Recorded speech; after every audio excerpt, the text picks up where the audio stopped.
And I know there's a lot being done on charging stations as well, which I know is kind of a big factor for a lot of consumers when they look at getting an electric vehicle. They want the charging stations made in America too. You also want them to be available when you're on the highway and you realize you don't. Totally. I mean, you drive an electric vehicle. Yes. Have you had moments where you've been low on power or had to scramble for a charging station? Absolutely, and this is why, again, the president's the bipartisan infrastructure law, $7.5 billion to be able to fill in the pockets where you can't charge. Oh, good. Yeah, because that's the government's responsibility to fill in the pockets for Tesla and Ford and everybody else making electric vehicles. Yeah, let's just help them out there with, I don't know, 500,000 charging stations at taxpayer expense. Let's just do that. It's incredible. Granholm's like, of course. Yeah, of course. I have issues with a low battery. Yeah. I mean, that's just part of the, do you want to save the planet or not? I mean, of course. It's part of the inconvenience is part of the plan. I don't have a problem with that. Do you have a problem with that? Of course I've had problems. Oh, gosh. That's great. I could not live like that, man. Meanwhile, because of global warming, the Earth is getting greener. It is literally getting greener.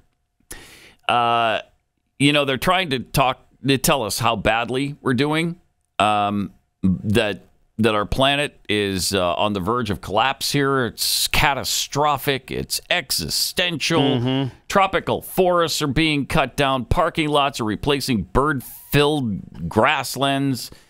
Climate change, fueling forest fires. On the whole, everything is going to hell in a handbasket, right?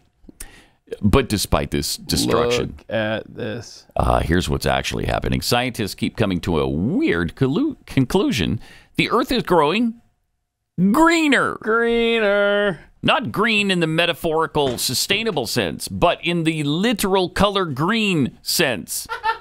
As in greenery is growing. As in plants are flourishing. How many times have we said this? CO2 leads to more plant growth. CO2 leads to more food. Food is somewhat important. In the last 4 decades, the extent of green vegetation, the amount of leaves in a given area, has substantially increased across the planet. According to a number of recent scientific studies based on satellite data, there's actually more green space today, not less. I'll bet they're teaching this fact in school today, aren't they? These results are somewhat counterintuitive.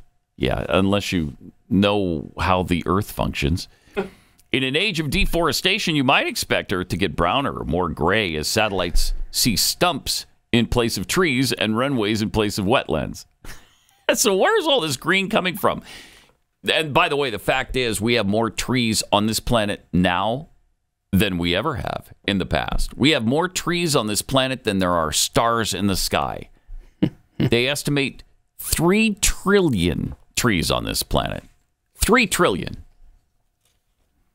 So one explanation about where all the greenery is coming from is air pollution. Carbon dioxide is not only a pollutant, it is not a pollutant. They call it that just because the EPA said so.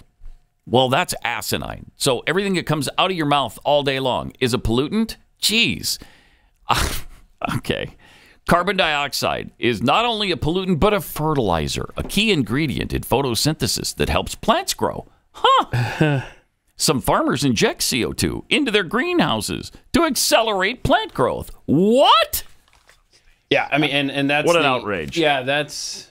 I'm not the first to say this, that you are the carbon that they want to eliminate. Well, right. And that map is beautiful. I was looking over here while you were reading this story. They've got the group trying to put in the books in the education system in the schools. It explains how CO2 is our friend and how plants need it and stuff. And and they're trying to make inroads over there.